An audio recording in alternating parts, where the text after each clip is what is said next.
Good morning to, this is very loud, or not? Good morning, and thank you for the introduction and for the Estonian Refugee Council to invited me to be the moderator of this first session on cash, humanitarian cash. So why this session? Why is there so much talk in the humanitarian sector about cash? Well, we've all witnessed that over the last couple of decades, cash has significantly increased and has enabled us to reach more people in need. So it has proven to be an effective way of delivering aid. It has enabled choice of recipients, and it is cross-sectorial. And because of these benefits, we have witnessed that donors have also given priority of cash-based intervention. And this has further increased the scale of cash in the humanitarian assistance. So this growth has stimulated different reforms, but the cash has also driven reforms in our sector. If you think about the UN new ways of working, of course, the UN Sustainable Development Goals and the Grand Bargain. But it's not only limited to cash itself. Cash is like a spider in a web. It has linkages and opportunities with different parts of the humanitarian sector. If we think about accountability to affected populations, to localization, a discussion of later today as well. If we think about financial inclusion, which we talk about more and more in our sector, social protection, one of the new thematics, I would say, in our sector, and also, of course, cash in related to the digital transformation that we're going through. So there's a lot that can be reflected on when we talk about cash, and we're going to try and cover a lot of that in the next hour and a half or so. But the purpose of today's discussion is to look at some of the challenges and some of the critics that are said about cash assistance, but also what could be a future direction of cash in the humanitarian sector. And for that, we have three panelists from different parts of the humanitarian sector that bring their own expertise and views and experiences. So I'd like to welcome the panelists on stage, and I will introduce them one by one.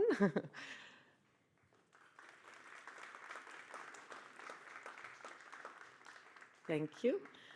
So first, Louisa Seferis. She already mentioned during her questions, she's currently an independent consultant focusing on cash assistance, market-based approaches, livelihoods, and safety nets. And before becoming an independent consultant, she worked for different INGOs on similar thematics. Very welcome, Louisa. Thank you. Then we have Quentin Gallo. He also started working for NGOs before making the move to ECHO. He has focused also very much on cash and food security and livelihoods. He started with ECHO in the East African region, and now he's working for the MENA region, still with ECHO. Also very welcome. And then Eero, I think you already know what he's doing right now, but he actually comes from the IT sector. So he's very passionate about innovation and new ways and more effective ways of providing assistance, and he led many humanitarian responses both in the Middle East and Central and Eastern Europe. So thank you all for being here. Before, as I mentioned, raising some of the challenges and critics that are present in our sector on cash and cash-based assistance, I would like to give the word to all of you to say a few things from your perspective on this topic. And maybe we'll start on the left. Sure. Good morning, everyone. Can I see a show of hands? How many of you are familiar with cash assistance in humanitarian programming? And we'll use a loose definition of familiar. Okay, so we've got a good mix of people here. And I think, Eero, your introduction was so perfect, talking about the experience receiving things versus receiving cash. And I think those of us who have been involved in the cash revolution in the last 10 years or so, and I'll use the word revolution loosely as well, we know that it's about connecting people with markets, and there's a certain dignity and flexibility that comes with cash that just isn't possible when we're giving people things. And so as a recipient of cash, what we hear time and again, and this is something that happens across contexts, which is quite rare to see something that is so universal, is that there's an appreciation of the choice, the flexibility, and the anonymity that cash can bring people in a crisis. You become another consumer, and again, connecting people to those markets. We also talk a lot about the multiplier effects or the support to local economy that cash can bring. Those of you who have worked in responses and have seen the big trucking in of international assistance know that that can really hurt local markets as well and the recovery in that process. And so this has really been something I think that has galvanized the humanitarian sector. I also think because cash is a place where it's not sectorally based, so it's not about whether it's shelter or protection, it brings in all the elements. There's a certain level of flexibility in terms of the system that Juliet was talking about, and why cash has been kind of the darling of a lot of policy discussions, is because the people who are coming to discuss cash have they've understood the context, they've done their homework, and they're ready to ask those very difficult questions about connecting people. If we're honest, though, cash has been a little bit kind of controversial in terms of letting go of control. So the idea that you, as a humanitarian, would go in, you identify a very clear need, maybe it's for food or water or shelter, and then you, as the specialist or the expert, would come in and say, this is what people need.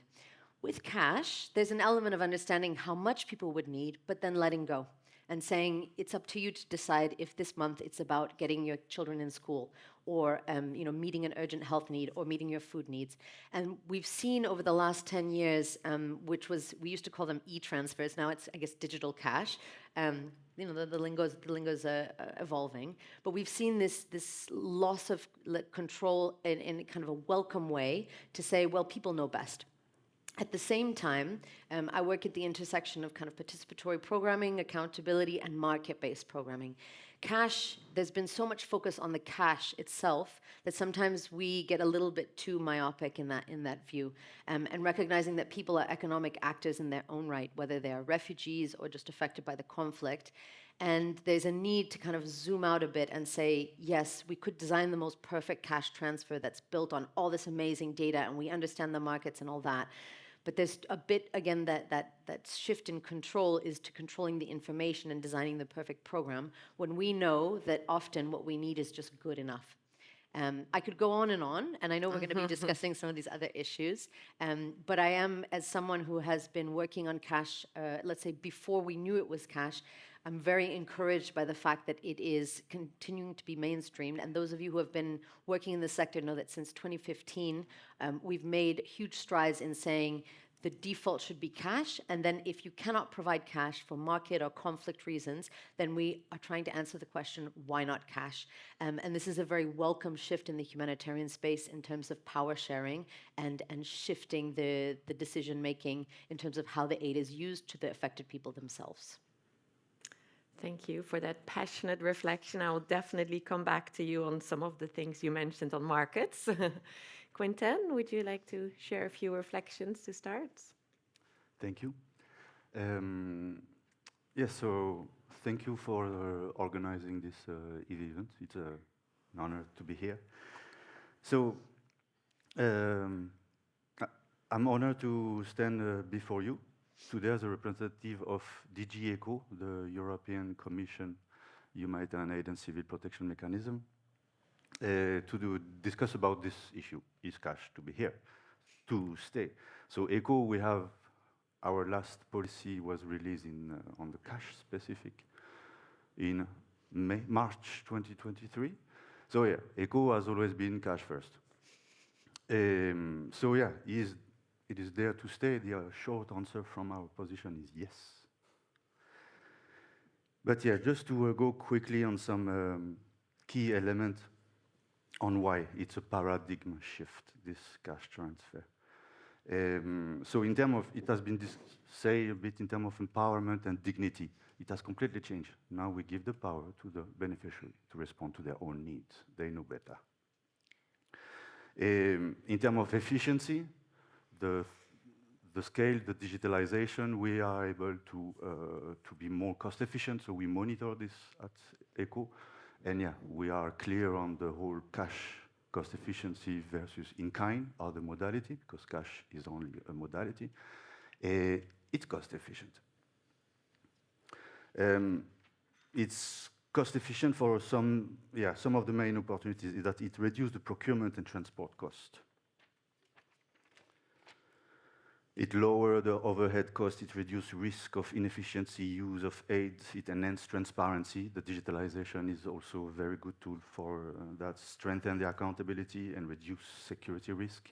So it has, yeah, some very potential from our side. So speed and rapid of scale, Ukraine I think is a good example. Rapidly we have been able to go at scale. The flexibility that it gives, and yeah, it has been mentioned also at the beginning, the economic stimulus in local markets. And yeah, it's helped to reduce risk and aid diversion. Once again, digitalization plays a key role here. Some of the elements here is the digital tracing, the real-time monitoring, the biometric registration, and fair verification. It allows us now to be way more cost efficient and effective, I do hope. Increase accountability, data analysis. Data is power as of today. Cash has allowed us to work way more on data issues because, yeah, it's especially with the move toward digital transfer or e-transfer. So yes, it has improved on that side to engage with the local community. So coordination and oversight, we are able to somehow with some tools to better coordinate. Documentation and reporting, it's a bit more transparent with the cash assistance. We can, if we program with quality. Reporting mechanisms. And yeah, it has been mentioned at the beginning in terms of nexus. It's a complex work area. With cash, we have been able to do some kind of linkages a bit more clear now with social protection, with the cash assistance of the national system. And it has helped us to move a bit that file, so it's interesting. But yeah, it offers quite a lot of potential. Now, it's not the silver bullet.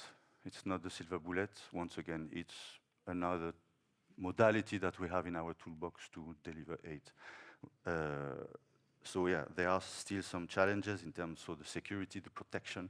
This remains, data protection is a big issue with cash assistance. Coordination, accountability, that still remain a challenging area. And reliable payment mechanism. In those contexts where we work, sometimes it's difficult to have the appropriate environment for cash assistance.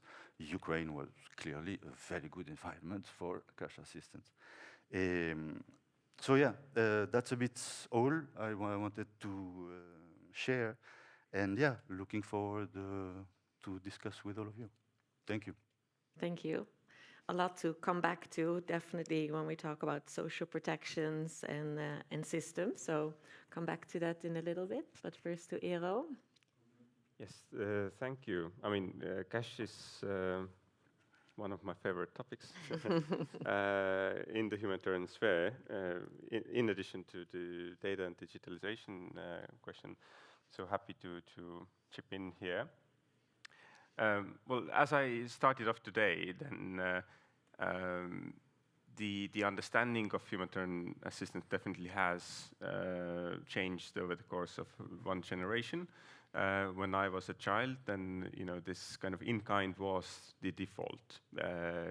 Giving things was a default, and I think a lot of the societal understanding of humanitarianism and humanitarian assistance hasn't, in Estonia at least, hasn't changed. The sector itself, the humanitarian sector, has moved on and has clearly understood that there has been a paradigm shift, as you mentioned, but kind of the societal understanding of humanitarian assistance kind of remains in this old way of understanding packages, like the ones we received in the 90s. But the sector itself has moved on from there, at least partially, and we can discuss, why the path dependency, I guess, leads us, not always responding the right way. But the grant bargain commitments and the statistics of assistance actually show that there is a very general uptake of cash as a preferred modality, and for a good reason. The reason being that cash is the fastest, it is the most cost efficient, approximately 25–30% cheaper than in kind, as some research shows. It's as Quentin said, accountable and transparent way, because you can you have a log of what has happened. And this is of importance, I think, for me especially. It's the most dignified way, as Louisa said. You can act as a consumer, as a regular consumer. You go to a shop and you buy what you need, rather than something is given to you in a not so dignified way always. And it injects money and capital into markets in crisis, because I think that the worst thing humanitarians can do is to set up food assistance kind of warehouse next to a functioning shop, because this ruins the market. You overflood it with free goods, and then you see markets not functioning. It's obvious that they will be affected by free goods. And one additional bonus, which I think you haven't mentioned, is that it has the potential to reach areas which are unreachable otherwise. So the kind of the humanitarian access as an additional thing which can be facilitated by digital transfers. So due to these reasons, I think the question is no more, should not be why cash, but rather, why not cash? And if not now, then when? Because we discussed over the breakfast already that in the context of Gaza, for example, the market has the potential to function properly, but the gates are blocked, and therefore the market can't function properly. But the market itself is there and could function if it was allowed to function. At the same time, it's obvious that this is not a silver bullet. It's not like a magical wand that we can use. It's not going to substitute other modalities of assistance. After all, this is what it is. It's a modality, a tool in our toolbox, as you said. But I would emphasize here that it's not a simple screwdriver. It's kind of a power drill, cordless power drill, which it's a more powerful tool than many others that we have. It can cover a range of needs, whether it's unconditional cash transfers or sectoral, conditional, restricted cash transfers. So it can allow for a range of needs to be addressed. And it also should be regarded as a modality, so that we can also mix it with other modalities depending on the context. And I agree, cash is here to stay, and there's nothing we should or could do about that, because this is the backbone of the economy. There are challenges and risks associated, and I think these are some of the limitations, are some of the things we are going to look into during the discussion. But just to reflect on what Louisa already said, that it's a matter also of letting go, of trust, that we actually trust the people in need to make right choices. And I think this is the epitome of what cash is. It's about trust as well. Thank you. Thank you for that. And I think a lot of reasons why cash and why it has grown so much, and also why we have this panel here. But I think you've all mentioned, it's not a holy grail. It's not the solution to some of the challenges that we're facing in the humanitarian sector. It has enabled, it has made a progress and made our sector, I think, stronger, but it's not a holy grail to everything. And there's been so much focus on cash, like every debate, every policy, it's on cash. So do you think that maybe sometimes cash is still being seen sometimes, maybe by policymakers in strategies, as this solution to everything, and therefore has diverted discussions away, or discussions from other topics that we should be maybe focusing on more than only cash? It's a good question. I mean, I think we've been saying for a long time, cash magnifies and exposes the problems with the humanitarian system because of that real-time kind of reconciliation. So whether you're talking about a distribution or at the policy level, the gains that have been made with cash are very tangible. Those of you who have followed the grand bargain processes know that the cash work stream was one of the most successful, and they actually closed it for the grand bargain because they kind of reached the goals. And so yes, there's been a lot of focus on cash to the detriment of other things. At the same time, cash is a vehicle, and I would argue as a Swiss, maybe it's the power drill or a Swiss Army knife, because you've got all the different tools at your disposal. It's been a really big vehicle for challenging the humanitarian architecture. I'll go back to your point, Eero, on restricting cash. We've actually, in the iterations of cash, we talk about multi-purpose cash, or cash for this sector. Ironically, with the shift and links to social protection, which is kind of the next frontiers you're talking about, which is where cash still takes up a lot of space, but we're bringing in some of these other issues around digitization, interoperability, etc. There we talk about social assistance, because multi-purpose cash is kind of an oxymoron. Of course, cash is multi-purpose. There's still that element of kind of control and restricting people in terms of saying, I'm giving you cash for shelter, so go spend it on shelter. So I think that, yes, there's been an undue focus, but because there's a lot of, let's say, frustration in how slowly change has come and how quickly cash has brought about some of those changes, for better or worse. So magnifying and exposing again. And I know we'll get into some of the questions around aid diversion and the digitalization of cash that has kind of pushed humanitarians to think about different ways of engaging with affected communities. Yeah. But then, as you say, there are different modalities, or sometimes it's multi-purpose cash, sometimes it's cash for a specific sector. But we also need to think about the limitations, because if you only give cash, cash is not what we are here for as a humanitarian sector.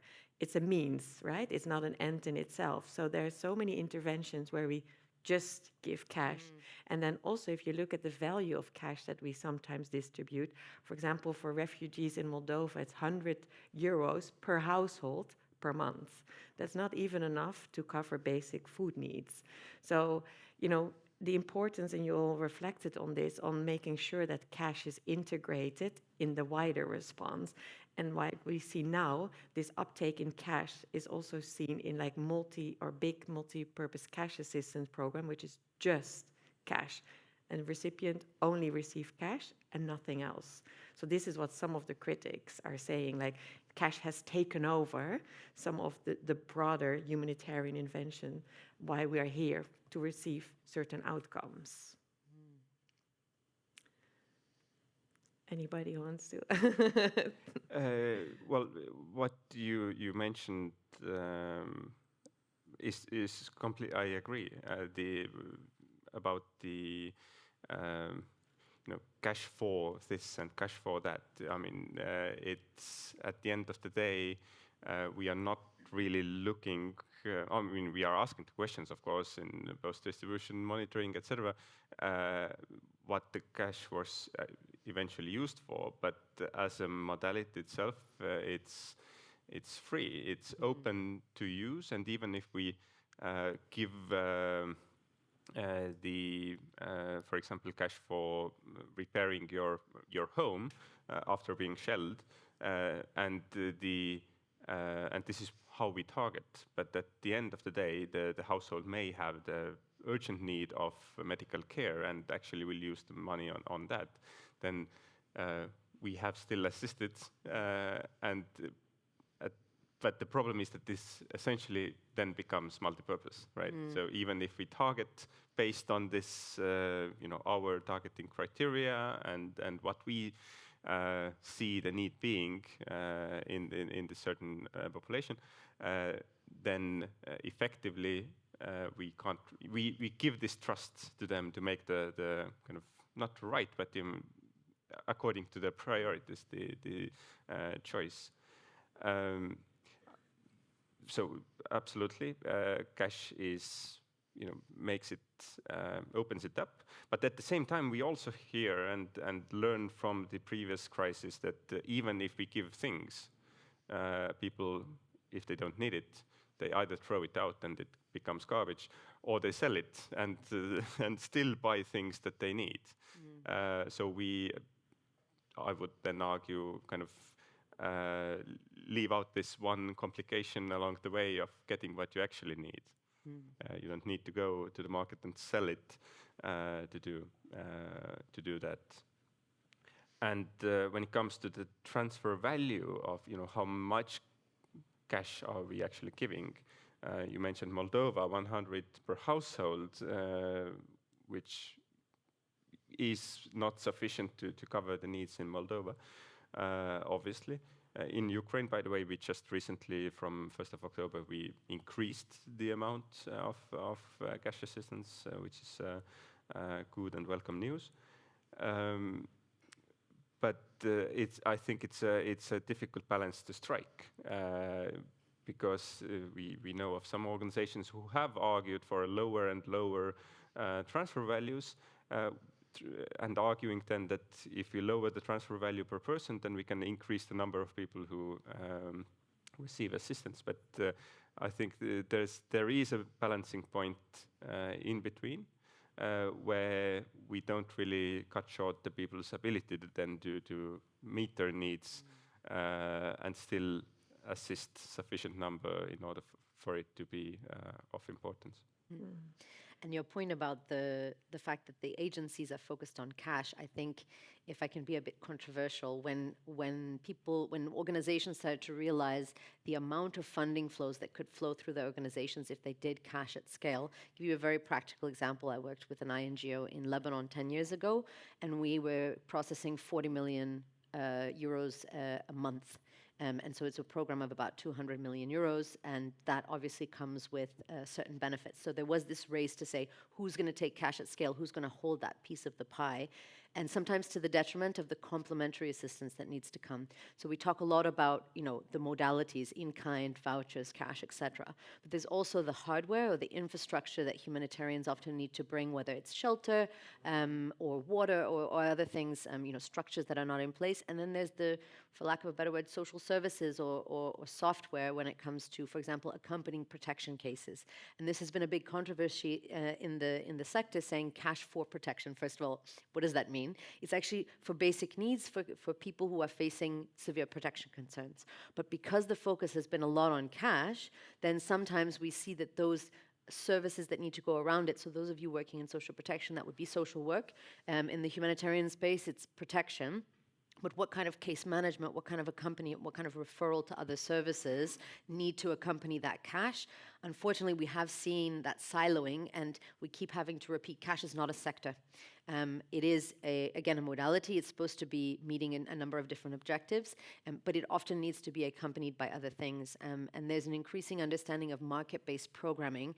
And for those of you who are not familiar, I would encourage you, there's the Markets in Crisis. It's a community of practice. There's a website where people are thinking across that divide on economic recovery. So cash being that first step of using markets to enable economic recovery, then how can you support or even change market systems to be more inclusive, more functional, etc.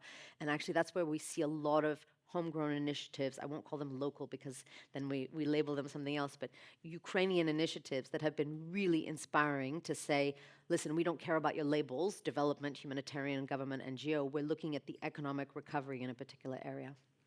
Yeah. And linking that to markets, because you already referred to it, in reality, when there's good cash programming, it stimulates markets. But in reality, humanitarian crises are often in countries, areas where markets are disrupted, economic, financial crisis at the same time to a humanitarian crisis. So are our programs adaptive to that reality on ground? Because often we design a program, it's very beautiful, but then you come there and, markets are not functioning, there's unregulation, there's no compliance, little oversight. So do we as humanitarians really are able to operate in these type of markets, which are not, according to the ideal situation. Would you like to? I think this might not necessarily be related to the issue of cash or not cash, because the assessment that you do, you should know what are the needs. Is it accessible? Is there a market? So this is more about quality programming. You would go for in-kind or another modality called voucher. You should do the same thing. So I think it's not necessarily related to cash specific. Cash has helped because we need to have way more work before in terms of analysis, so that once everything is set up, we just cash out. But so there is a lot of time to build from the beginning, and this has helped to improve on the quality programming of this. So it's and we have moved quite fast on that. And we need to focus, to come back to your first point. Yes, it takes a lot of time because we have to build a narrative that we see it all. It's a big tool, a lot of money. Now we have to agree. And building the narrative took time. And the whole debate on multi-purpose cash and conditionality, the sectoral cash, what we do. We still have a lot of work to do on this, but it's moving fast. It's moving fast. Mm-hmm. And I guess what you're saying is, what was said before, is like cash responses magnifies and shows some of the underlying risk and challenges that we have in the sector, but because of the scale and the reach, it kind of brings it at the forefront, which is a good thing as well. So we may be opening with our cash programming these discussions, not only for cash, but for the sector at large. Going to systems, because cash, now how we are distributing it, like e-cash, we need reliable systems. We need mechanisms to actually transfer these 40 million, tens of millions to the beneficiaries or the recipients. And we are very much reliant on external environment, the digitalization. We are adapters in that sense. Financial service provider, but also other digital companies that provide these mechanisms, these systems that we're leveraging for our humanitarian sector. But of course, we still have an accountability to manage the risk, and specifically, the protection of data and beneficiaries. So do you think we have the resources to make that link and be those adapters and still being able to connect and make sure that we keep our accountability and provide the protection and manage the risk related to these digital systems for large cash programs in our sector? You're IT, Eero. Yeah, maybe. Well, 10 years before and then 10 years in the humanitarian, but yes, we rely on banking systems or kind of quasi-banking systems, and sometimes even, like in Somalia, there would be a Hawala system. These different methods which people use to transfer money between themselves, and we can, in a time of crisis, we can tap into these channels of finance moving in order to assist, and then we rely on the functioning of these systems. Of course, if the banking system fails, which never happened in Ukraine, for example, then we need to rethink. Then cash is not the feasible modality, or we then need to do it in a different way. Different organizations, do it also differently, whether it's bank transfers right to people's bank accounts and bank cards, or it's Western Union, or these other kind of finance service providers who are not specifically banks per se. But I think from my own experience in the Ukrainian case especially, then what we see is that people are pretty ingenious in accessing cash, even in the hardest of situations. And this usually is not the blockage in this pipeline. Is not people are not receiving the aid and then saying I can't access, because even in really difficult to reach areas, people are finding this and kind of making their own new ways sometimes of getting cash. So yes, we rely on these systems, but at the same time we rely and trust people to find ways in order to utilize cash. Unfortunately, I think some of the worst breaches of data protection and data privacy that I've seen in cash programming comes not from the financial service providers or the private sector providing those financial services, but from the humanitarian organizations themselves. And not for any sort of bad intent, but just not knowing how to handle the data or the systems in place. And it's gotten much better over the last 10 years, I have to say. We're not using the Excel systems. But the main issue, and it's not just a cash specific, but again, cash magnifies this issue, is that humanitarians want to have all the information.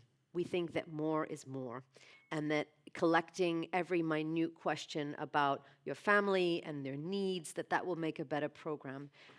Most of that information is never used, and the other big thing, it's cash, but more broadly, just any assistance, is that data is the entry to receiving assistance. You have to provide your information in order to receive assistance, and there are very few actors that offer viable alternatives, and even when they do, when we talk to people receiving cash, they say, I'm not stupid. Either I give them all my information and I get the assistance, or what am I going to do? Be difficult and not be able to feed my family? So there's a real reckoning around those types of systems. And you mentioned biometrics. They can be really amazing. They can be very useful. They've also been implemented in places where people are very reluctant to give their biometrics. And I think that that's a reckoning that we need to have in terms of that space. And the other thing that I've seen kind of a trend, no matter what the payment system, so whether it's banks or money transfer agents like Hawalas or mobile money, private companies have had, because it is part of their business model, they've had to think a lot more strategically about data protection and data management and also data disposal. And that is becoming increasingly a focus of organizations, and donors like ECHO are funding initiatives. And I think, Juliet, you said something really important, but investing in collective initiatives. Because that's the other thing that as an independent, I'm very proud to be an independent and say this very openly, there's still, it's not an arms race, it's a cash race. So all the organizations, many organizations are developing proprietary systems.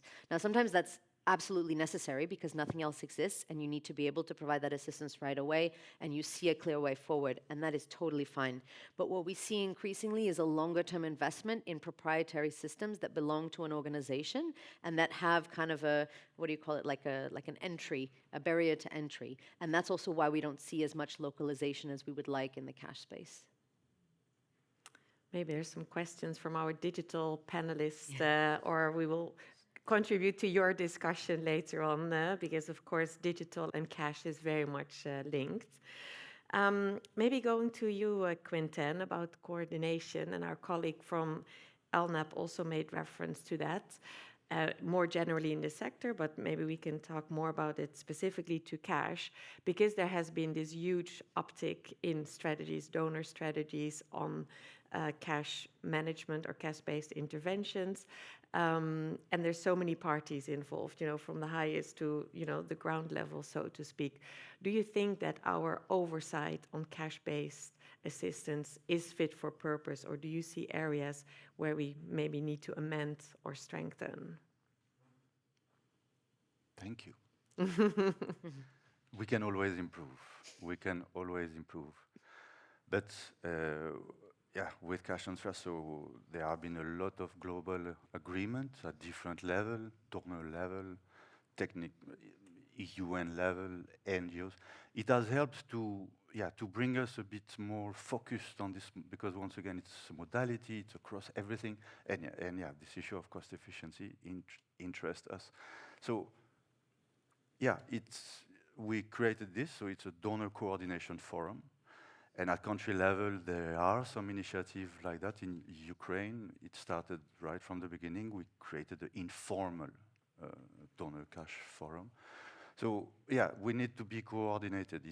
We have mentioned a bit the issue of multi-sector and integrated programming. And this is where we have an opportunity, like on the Ukraine one. We did quite a lot of step ahead in terms of having a common system where we all work on, and this is about deduplication of beneficiaries. Strangely, it's the cash transfer has magnified the need that data system need to be interoperable. And it should be for all the sectors, but it came, these are complex issues, so it needs a lot of level of coordination. Now there is the new cash coordination model, and it's rolled out in many countries. Cash transfer can look simple, but we need to coordinate properly around that tool, because we have the responsibility of do no harm. And as this does not depend on the modality, but we cannot do harm. So giving just not the same amount, you can contribute to some social tension. And so we have to coordinate. So I think we have several platforms. We need to ensure that they are effective and we connect the dots between them, not to multiply those platforms, because everybody is using that modality. Once again, it's just a modality. And it's still complex, the whole issue of inflation, how to tackle cash transfer in inflation. It's important that we coordinate at different levels. And I think having those structures, so donors, global, regional, or country level, formal or not formal, I think it's very good. It helps the coordination with the actors on the ground. So it's not about the bottleneck. Now we will go to the transition of the new cash coordination model. This has been put in place to try to structure the way we work on, because once again, everybody using one way or another cash transfer. So I think it has helped, and we can always improve, of course. Yes. I think this new structure is a good development, and it has taken some time.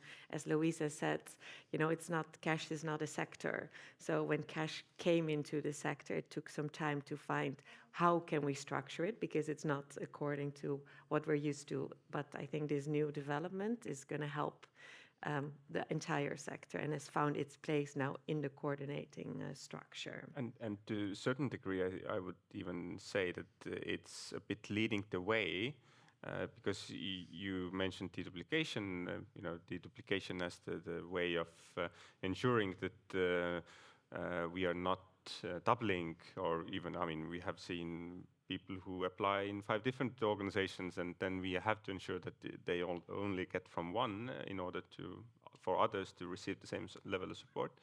And this level of deduplication we do in the cash sector is definitely not something we do to the similar level in other sectors, in other aid modalities. So I think this is a kind of added benefit of doing cash, and the data which comes with that is that you are actually able to put it in the one system and deduplicate in a meaningful way. Yeah, and maybe in the future we'll move away from the sectorial division in the humanitarian sector, right, and go more to thematics like cash. But that's maybe for another debate. But before going to the audience and have your questions raised to the panel, I would like to talk about social protection. And it's not only to cash, but again, maybe cash has magnified it. Are we, as humanitarian actors, sometimes have taken too much the role of the government, of duty bearers, and specifically when it comes to social protection and when we're thinking about cash programming? And of course, when there's a crisis, often governments are not completely able to fulfill, the social protection mechanism in the country. So therefore, we sometimes step in with the idea of temporarily fill the role and to support government and in regards to social protection. But we also see that sometimes, we stay for a very long time with the same type of programming, the same type of assistance, or sometimes we just abruptly stop. It's like, okay, you had 6 rounds of cash distribution, and the idea is that it leads to something for future, for longer term type of support, but that doesn't always happen. So one hand is, okay, we step in, maybe sometimes we disempower a little bit, and at the same time, our interventions are not linked to social protection or linked to other type of assistance. So this is some of the critics, that you all have read and heard probably. So what do you think of those critics, and what can we do maybe to address, and better link cash programming to social protection systems? No pressure. Maybe I think it's so funny because social protection has existed almost as long as humanitarian assistance, probably more. And then we wake up one day and we're like, oh God, there's this whole other parallel world that basically does the same thing but different reasons. Wow, it's incredible. And so again, this labeling of social assistance being one component of a broader social protection system, being that idea it's the non-contributor where you don't have to contribute. And when you have those robust social protection systems like in Estonia and in other countries, you've got also, pensions, you've got unemployment benefits that come in and provide this kind of package. And so I think the humanitarian space is waking up to it. I do think that there's kind of 2 broad challenges. One is because humanitarians are scrappy and prioritize that speed and scale, there's been a lot of leaning on humanitarian actors in countries where social protection systems are broken or are just starting up. So we see this in Lebanon, we see this in Somalia, where there's a reliance on humanitarian actors to help either the government or the big, like the World Banks, to set up their systems and run with it. The other thing is then we run into the whole other parallel world of development, which has its own agendas. And I think one of the big positive factors in the Ukraine crisis is one of the few countries that is severely in crisis but has a social protection policy that's rights-based. That doesn't exist in a lot of countries. So that should have been really easy, but there's this idea that because it exists, we can connect to those systems right away. And then you realize there's a number of technical or even kind of principle or policy-based issues that make it very difficult to connect those systems. And one of them is around how much do you give, right? Because social protection, social assistance components of social protection, they're thinking long-term. And one of the things that we work a lot with the kind of humanitarian donor side, and I agree with you, Kitty, this is the elephant in the room, is that humanitarians come in and they stay a long time, and the emergency stays a long time. However, governments are often thinking way in the future. And so when they commit to social assistance, they're committing, whether it's for refugees, displaced people, or citizens that are in the place of residence, they have to commit to assisting them for as long as that program then exists. Whereas humanitarians don't have that sense of responsibility, for better or for worse. And so what we end up seeing is that humanitarians find it difficult to link to social assistance from social protection because they're providing very, very low amounts. So even less than that 100 euros, I don't know what it is in Moldova these days, but I can bet it's not 100 euros. It's then difficult to justify, okay, am I really even making a difference in someone's life for the humanitarian needs if I'm providing this level of assistance? So I would say the future, and what I'm excited about, is we're talking about layering assistance. So instead of saying we're going to restrict this for cash for shelter, or the discussion last year in Ukraine was, cash for winterization. Winter comes every year. I don't know if we're aware of this. It comes every year. So instead of talking about another minimum expenditure basket and a transfer value for winter, let's layer that assistance. So we agree that the social assistance from social protection is the basic. And then as humanitarians, let's coordinate, let's agree on what that top-up would look like, and then let's be clear on how long we provide that. And the last point I would just say is that that the coordination often focuses after the programs have gone through, and we're looking at deduplication so that we can assist as many people as possible. But actually, if the coordination had been a bit stronger from the beginning, the deduplication would be less important, because maybe there would be a geographic repartition between different humanitarian organizations, and then maybe it would be easier to link with, for example, local government, who are providing a lot of those frontline services, than if they have to meet with 20 organizations that happen to be dropping in and out of those areas. And what do you think, all of you, about the dependency, that we create a dependency both from the government side, because we come in with a huge, sometimes bag of money, and at the same time we create a dependency on cash programming from on the beneficiary sides? Easy question. That was my job. Only easy questions. Coming back to some degree to what you said, the layering is the operational side of it. How do we conceptualize this? That our humanitarian cash is kind of topping up the social protection system, which is either non-existent or in countries at war, in countries at crisis, they are just not sufficient in order to meet basic needs.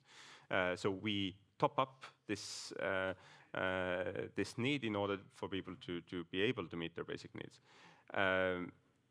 And I think as humanitarians, we have to also separate ourselves a bit from this social protection, which is provided from the government, and is universal, is according to the governmental decrees and the policies set out by the government, and also distinguish, who is the person who needs humanitarian assistance, because this is not the same as, we are not running poverty reduction programming.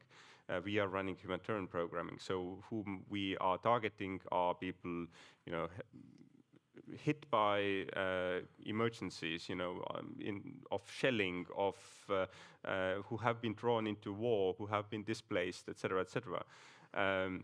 So this is a different way of targeting altogether. So not everybody who is on a social protection system, if it exists, is automatically humanitarian assistance needer. So it's in this sense, I think it's important to separate. And you mentioned development. I mean, this I think goes to that separation as well. That World Bank and that IMF, others coming in, they are there to bolster the governmental response, the governmental social protection system. But we as humanitarians have a different kind of targeting model, if you will.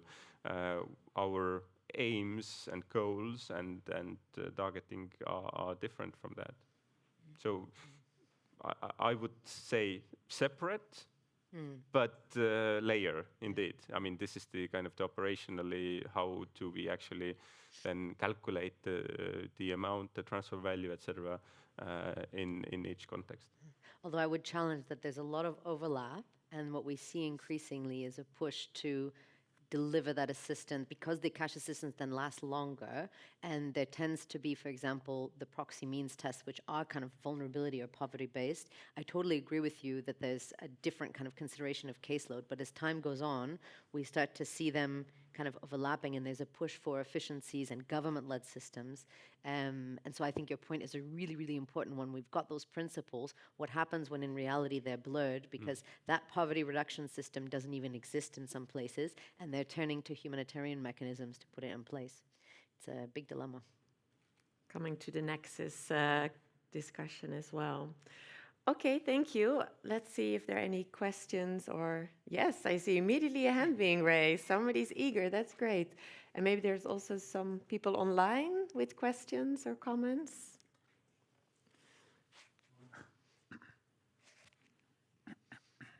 Hi, I'm Karen from Data Friendly Space. Gender hasn't been mentioned much today at all, so I'll raise this issue. To what extent do gender dynamics within households play a role in the risk analysis and also how you design cash programs? Quentin, you mentioned do no harm. How do we make sure that when we do give household level cash assistance, that it doesn't exacerbate gender dynamics that we actually want to turn around or improve? Thank you. Thank you. Would you like to answer? Yeah, thank you very much. So this enter as part of the whole assessment and designing of the program. No matter what the modality you will use, you have to analyze if your program will do any kind of harm. We have some indicator on the age and the gender disaggregation of the data. So this is part of the assessment. You have to look at that. It's a standard. And then once we implement the action, yeah, we have to keep on following those things. But this, yeah, this is part, I would say, more on, once again, quality programming. No matter what the modality, you have to do this kind of analysis. So we ask it, and yeah, we have a mainstreaming protection indicator for all the action. You have to include that. So yes, I would say this is quality programming, important for cash as for all the other modality we are using to deliver humanitarian aid. There's a lot of really interesting research that's out there on how cash can change the household dynamics. And one of the things we've seen is, A, it's very contextual, obviously, and that tends to be a humanitarian blindness, not cash specific, but again, magnified, that we really need to understand how households interact, who decides on the spending. And as Quentin mentioned, that a lot of the cash assessments are asking organizations to really think about who does the decision making and who does the spending. But there's a lot of really interesting debate, and there's a very great report out by Simon Levine looking at female-headed households in Somalia that I would recommend, because essentially it debunks this idea we think, oh, women are the most vulnerable. As a woman, sometimes I take offense to that, but that's another issue. And they realized that there were a lot of female-headed households because they had misunderstood the question of who is the head of household. And so I do urge people to think a little bit about those dynamics. And what has been really interesting and I think powerful is the organizations that tend to take a slightly scaled down and localized approach to, for example, cash for protection caseloads, so that they're really able to understand those dynamics and be able to either stop or shift assistance if it's putting women at risk. But I think the big lesson is know the context, know the cultures of participation and interaction, and then really listen and make sure that we're not treating women or children in a vacuum, this idea that we have to help the most vulnerable. Men are part of their lives, they want men to be part of their lives, and we want to make sure that the cash assistance is enabling families, that we don't kind of force certain norms. That said, there's also there's a lot of interesting debates on whether cash can have a gender transformative element. Frankly, I think we need to deal with a lot more basics just in terms of do no harm before we go that route, but it's a whole nother debate. And to add on top of that, then, as was mentioned by Louisa previously, then cash is not really, solving. It's not a silver bullet. It doesn't solve all the problems, and it often doesn't also create new problems per se. But we need the other services to be there as well. And oftentimes then we need to give cash in order to access these services if they are not for free. But this is part of the solution as well. Even if it in certain contexts can exacerbate existing kind of cultural norms and create problems in that regard, then it can also be on the side of the solution going forward. Great. Yes, I see another question, another hand up. And there 1, 3, 1, 2, 3. Maybe let's take 2 and then... Thank you. You all mentioned that cash is not a silver bullet, but as we see it being used more and more by organizations as a silver bullet. You all mentioned the example of Moldova, for example, with €100 or $100 being what is the cash assistance given to a household, which is insufficient. I just wanted to come back on how can the humanitarian response strike the balance between reaching as many people as possible with cash, like literally pumping the number of people reached versus actually properly reaching people who are in need and covering their needs. Not fully, we cannot, but to an extent which their human dignity is respected or maintained. And how does, what is the role of donors? Looking at you, Quentin, if you can give us a bit of how does ECHO tackle this issue of organizations just bumping their numbers because they are giving cash, and what incentives could be there? If you have any examples from your experience where an organization tried to find that balance. Thank you. Thank you. Okay. Yeah. Thank you very much. So I think here we are talking of the issue of balancing adequacy and coverage. So yeah, we have put cash coordination working group in, was part of the new cash coordination model to coordinate this kind of process. Everybody is supposed to come around the table to have that discussion. What is so recently on Ukraine, yes, there was a revision of the transfer value because in terms of adequacy, we were not really comfortable with the amount at the beginning, and maybe we think that we need to update this. So I think these are those processes that we do at country level. Now, in the context we are in, with the reduced funding and the increasing risk, it's a challenge that we all face. From the partner, there need to be a strategic positioning. We were talking of those contexts where you have social protection, cash assistance that is delivered. Where do you go? And so, yeah, to better identify your niche, but our position is you have to target based on need, so understanding the needs of the population, the capacity to assist them with cash, so understanding the need, giving adequate assistance based on it. Now we have to work on the balancing that in each of the contexts, because yeah, the situation is complex. We don't have the funding to answer to all the humanitarian needs, and having a closer discussion on this and with systems. So that's why it's with the cash working group, yeah, we are able to have a system to discuss this kind of issues. Fine with the transfer value that increase, but we need to better target. We cannot just.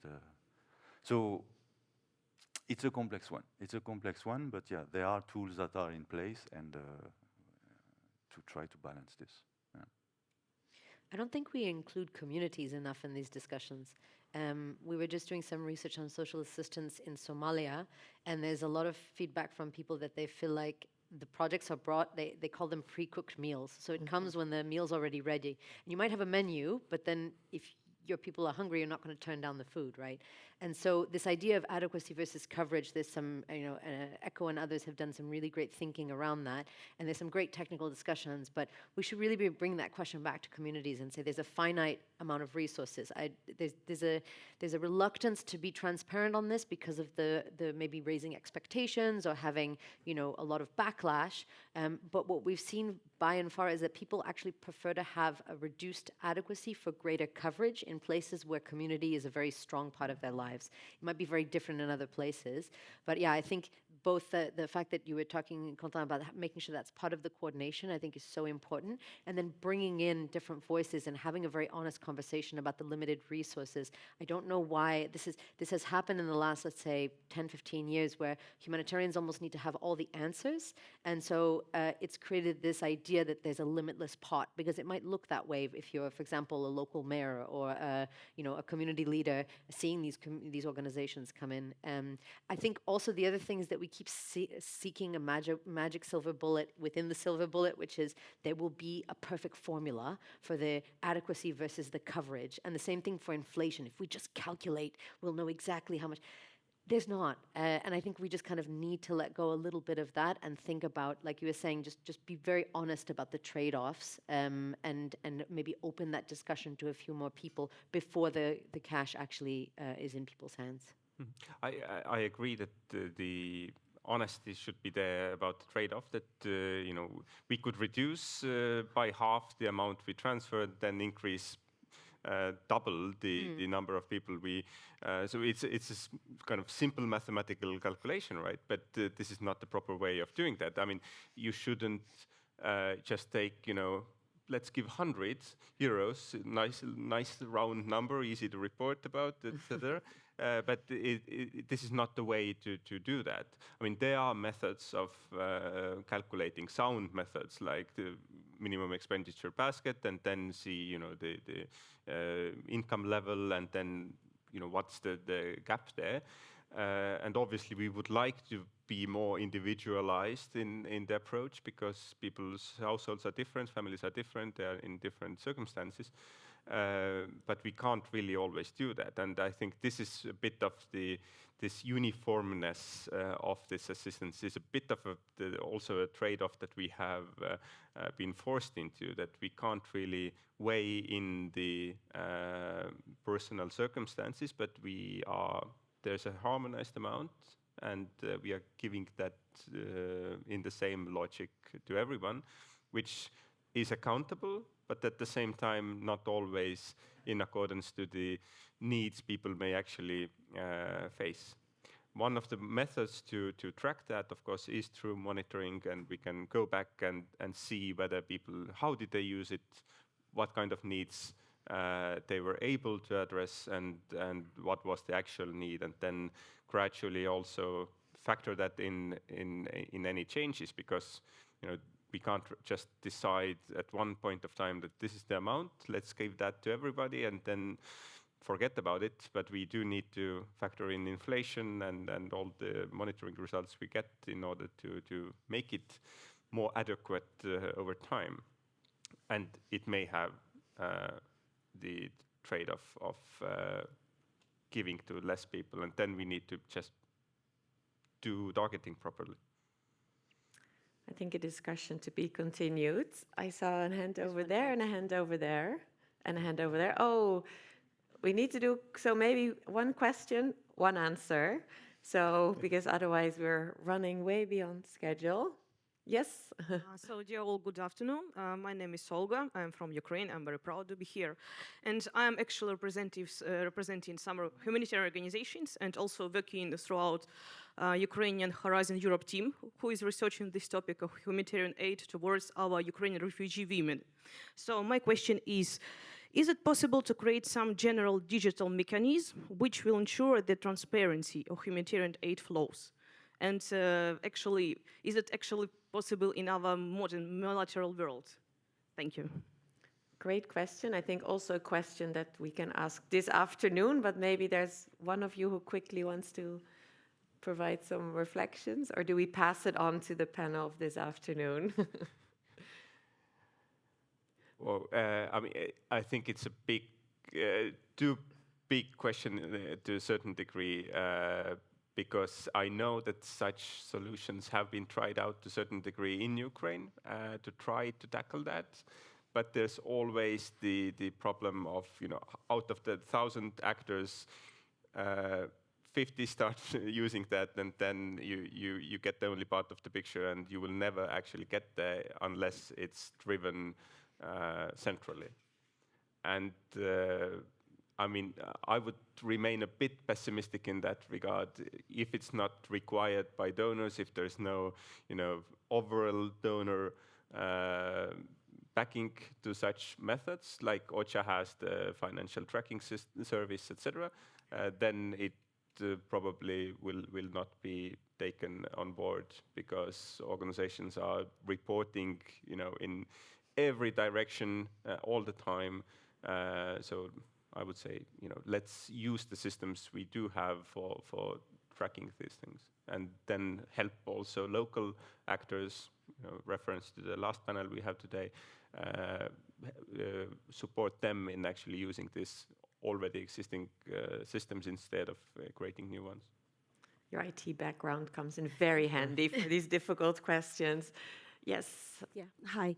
So I'm curious about how this cash-based solution could work in a situation like, for instance, Lebanon, as you mentioned, where we have the problem, or even in Yemen, where the problem is not just the fact that people are low on cash, but we have, for instance, governmental institutions that are dependent on NGOs, such as local municipalities that aren't able to pay their wages. They have an infrastructure for providing services for sanitation and education, but they're not able to pay the salaries to the people who are providing it, or even fund garbage pickups or things like this. So how realistic is? I mean, this is obviously more on a governmental scale, but when the problem is that people are not getting their salaries from their governments, and the services would otherwise be provided, is that something that could be looked into? Thank you. Yeah, maybe I'll start and then you can talk about Yemen. We've looked at this issue in Lebanon. There's actually a really great good practice review on cash in challenging environments and situations of inflation that was done by this donor cash forum that looks at places where you just simply don't have liquidity and you have dysfunctioning systems. A couple of months ago, I was in the Kurdish regions of Iraq where they have the systems in place. I met with the Minister of Labor and Social Affairs, and she told me, oh, we haven't had any money in our systems since 2015. So then when you come in with the cash program, what is that looking like? And yes, it's true that the government system has different goals than a humanitarian system, but in a place like Kurdistan, where you're not having those shocks as frequently, or it's a different kind of program, you really do need to work closely with the government. I would take the easy way out and say that it depends on the context. There is a lot of, and this is where I think a lot of us are encouraged by this new cash coordination model, and those of you who are not familiar, I would encourage you to have a look. But it's really about positioning cash in the humanitarian system as being under the intersector, intercluster, as a resource for everybody, so that you have that space to coordinate and think collectively about those problems. Is it liquidity? Is it inflation? Is it like a systemic issue as it is in Lebanon? So there's, we've been talking about this in Lebanon for the last 12, 15 years about linking those more development programs that are supposed to be supporting the government flows of let's say, money and resources, inshallah. We know that Lebanon is a whole other issue. And then what does it mean now with the recent crises? When those issues are tackled collectively, and there again, the Donor Cash Forum is doing a lot of work, it just tends to be much more productive, and that the risks tend to be a bit more kind of well understood before people engage in. But it's a very real question. It doesn't stop you from doing cash, but it's obviously a lot trickier, and there's a lot of kind of conflict-sensitive components to that. 1 minute? Yes. Yeah, response. 1 minute. So Yemen, yes, so as per ECHO, one of the priority we have in the policy is looking at how we can link humanitarian cash to social protection. When you arrive in those contexts, and Ukraine was very interesting, understand where you are working. Ukraine, they have system. Is it the best system? Yes, no, we can improve it, yes, no. And then we try to work and to leverage maybe those systems. So understanding your context is interesting. In Yemen, we are trying. There are some avenue, but this is part, of the approach. Understand your environment, because maybe something is happening on that side. And we could maybe try to have a continuum of support to those beneficiaries. So yes, there are some small opportunities, but it's a complex environment with two different governments. So yeah, better understanding your environment when you want to work on linking the two. Yeah. Thank you. The most difficult responsibility of the moderator is timekeeping. So one more question, and yeah, okay. Hi, everybody. My name is Javier. I work for the Center for Humanitarian Data. And DG ECHO has been very kind, supporting a lot of guidelines on data responsibility for cash and voucher assistance. From where I'm sitting, which is on XDX, where we receive a lot of data, I know there has been a lot of successful stories where they do protect the data and they share only aggregated data to XDX. But just from where you are sitting, what do you think is stopping the adoption of following the guidelines on data responsibility? Is it skills, knowledge, care, time? What do you think? Because I think like we are living on two different sides. Yeah. It would be interesting to know what is stopping the adoption. 1 minute each. It's going to be a great question, I think, for the next panel. I think on the ground for the cash based support, it's a mix of capacity and prioritization. So the knowledge level, people who are interacting with communities or registering people or handling payments, they weren't hired to do that, and so that's always an add-on. I think also just the lack of incentivization on that, and it's broader around cash, but also a lot of other programs that those who are doing the implementation often don't feel like they were part of the design of the program, and therefore are not necessarily empowered to point out when they see some of those issues. So it's not a lack of goodwill. I haven't seen very many examples of like malicious intent of collecting data or sharing personal data or taking photos of people when they shouldn't have, but it's more around the way in which we're set up to deal with those systems and how people are hired to deliver cash. You're more likely to have a background in distribution or in community engagement than you are in data. And then, as we used to say, beepoo, beepoo, that's someone else's problem. And that gets outsourced, and that's where you get those parallel realities, I think. Quickly, so data is power, and this is the world we are in. So I don't think it's a technical issue. We have the tools. Well, now it's to agree on the sharing. What kind of information we share. So yeah, and I think there is the humanitarian community, and we change, we adapt, but it can take time.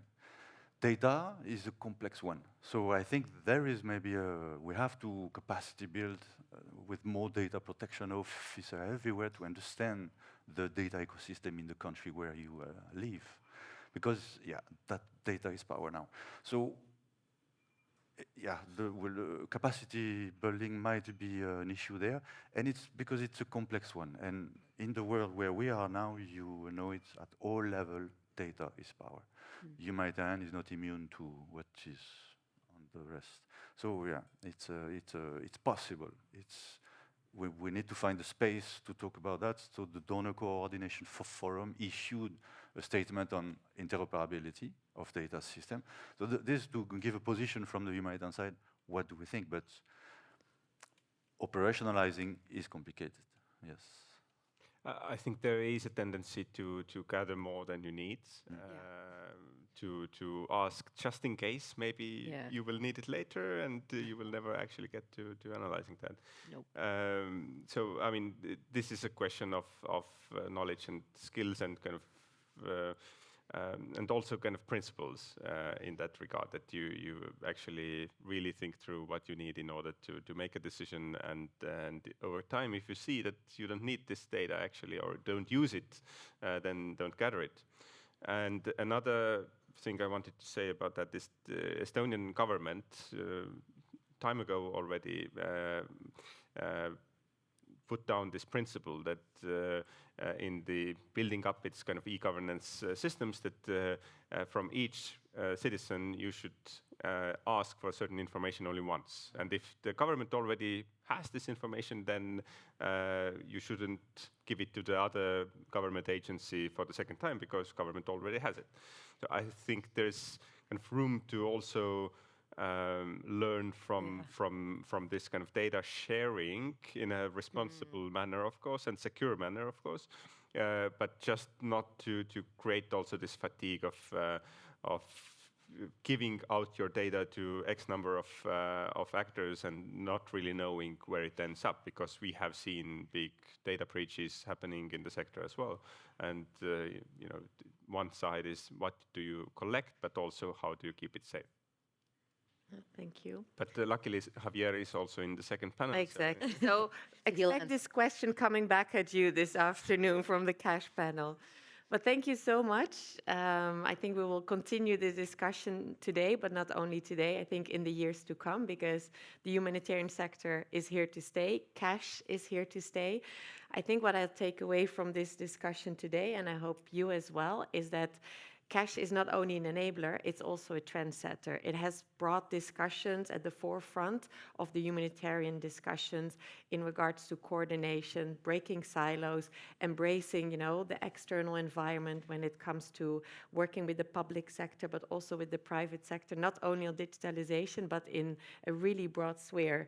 So I think everybody should embrace cash, not only for cash-based assistance, but really as a transformer and a trendsetter in our humanitarian sector.